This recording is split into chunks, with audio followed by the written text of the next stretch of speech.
10ویں سال حضور صلی اللہ علیہ وسلم کی بیوی حضرت خدیجۃ الکبریٰ رضی اللہ تعالیٰ عنہ کا انتقال ہوا، اور اسی طریقے سے حضور صلی اللہ علیہ وسلم کے چچا ابو طالب کا بھی انتقال ہوا، اس لیے اس سال کو عام الحزن بھی کہا جاتا، غم کا سال۔ اسی طریقے سے جب ان کا انتقال ہوا تو لوگوں نے، مشرکین نے، کافروں نے اور زیادہ تکلیفیں پہنچانا شروع کر دی، لیکن حضور صلی اللہ علیہ وسلم بھی ہار ماننے والے نہیں تھے۔ آپ صلی اللہ علیہ وسلم کی دعوت و تبلیغ نے اور زیادہ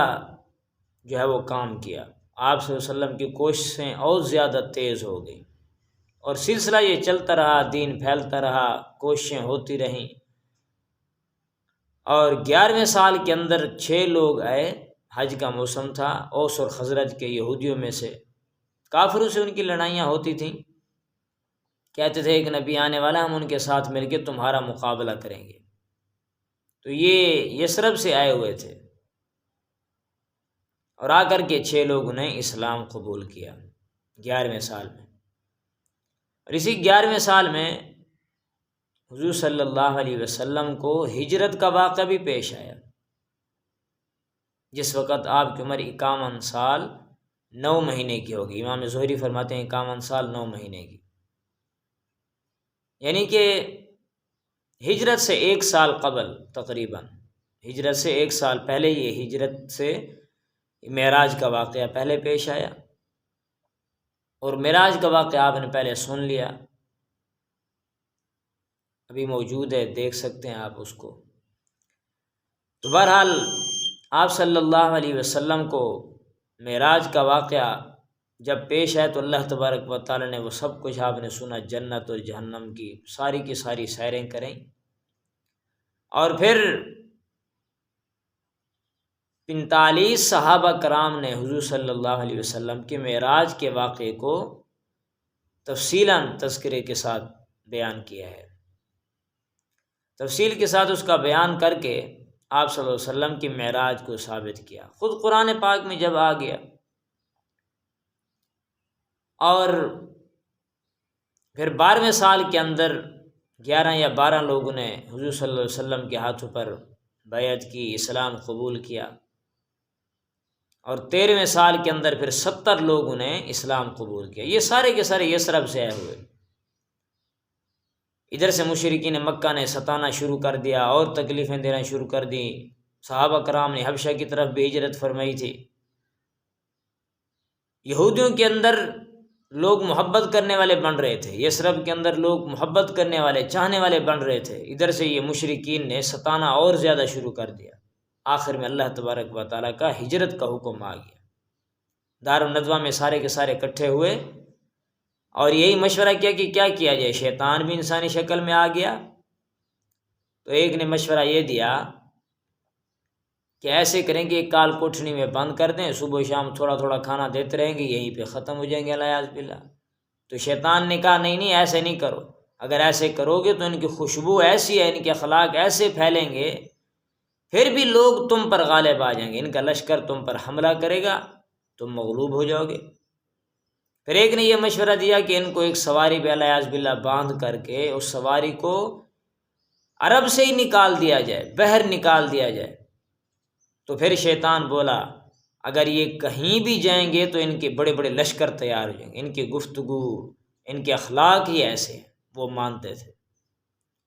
پھر آخری مشورہ یہ طے ہوا کہ سارے کے سارے لوگ ہم اکٹھے ہو کر کے حضور صلی اللہ علیہ وسلم کے گھر کے باہر حملہ کر دیں گے،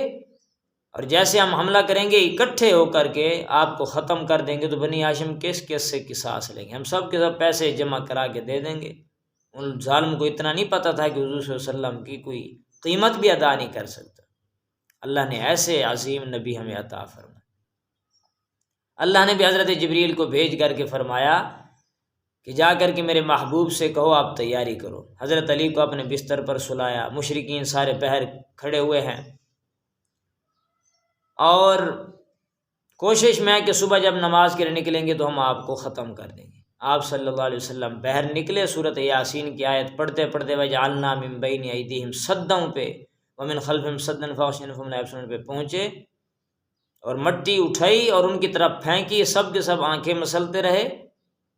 اور آپ صلی اللہ علیہ وسلم ان کے درمیان سے نکل کے چلے گئے۔ اللہ جس کو بچانا چاہے، جس کی حفاظت فرمائے۔ حضرت ابوبکر صدیق رضی اللہ عنہ کو خواب میں پہلے دکھا دیا گیا تھا کہ آپ نے بھی ہجرت فرمانی ہے، 2 سواریاں پہلے سے انہوں نے تیار کر رکھی تھی۔ فرماتے میں نے خواب دیکھا تھا کہ ایک چاند اترا ہے مکہ کی سرزمین پر، پھر آسمان پہ گیا ہے، پھر اسی مکہ کی سرزمین پہ آیا، پھر اپنے ستاروں کے ساتھ مدینہ کی طرف گیا، مدینہ سے پھر مکہ آیا، مکہ سے پھر مدینہ گیا، اور مدینہ کی زمین جو ہے وہ شق ہوئی اور اسی کے اندر وہ چلا گیا۔ تو اس سے معلوم ہوا، کیا پتہ چلا کہ آپ صلی اللہ علیہ وسلم نے مکہ میں آنا تھا، پھر معراج کی رات اوپر جانا تھا، پھر مکہ میں آئے، پھر اپنے صحابہ کے ساتھ مدینہ تشریف لے گئے،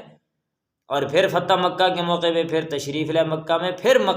مدینہ کے اندر تشریف لے گئے، اور پھر آپ صلی اللہ علیہ وسلم کی وہیں پہ وفات ہوئی۔ بہرحال آپ صلی اللہ علیہ وسلم کے لیے انہوں نے تیاری بھی کی ہوئی تھی، سواری بھی تیار کی ہوئی تھی، اپنی بھی ساتھ کی ہوئی تھی۔